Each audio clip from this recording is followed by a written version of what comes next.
Kenapa Acap suruh korang buka akaun yang di mana korang perlu register bawah Acap? Cek korang. Kalau korang buka akaun broker-broker lain ataupun IB lain, diorang hanya bagi apa? Signal, serta live trade, education, semua benda tu. Tapi kita cakap benda tu common. Okey, kita cakap dia buat kelas, dia ajar, dia bagi ni, dia bagi tu. Memang dia free kan? Tapi apa yang dia bagi kat korang sebenarnya, dia tak bagi korang rebate ataupun commission.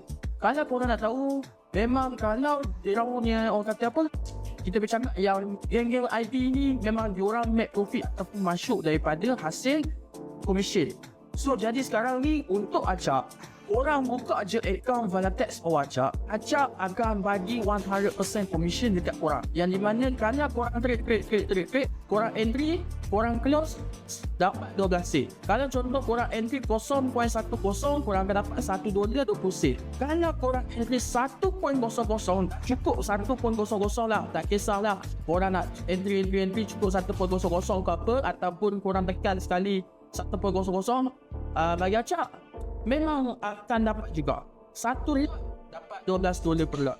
Kalau korang entry 2 lot, korang dapat $24 per lot. Okay, dapat $24. So jadi bagi Acap, ini masa untuk kau nak gandakan income.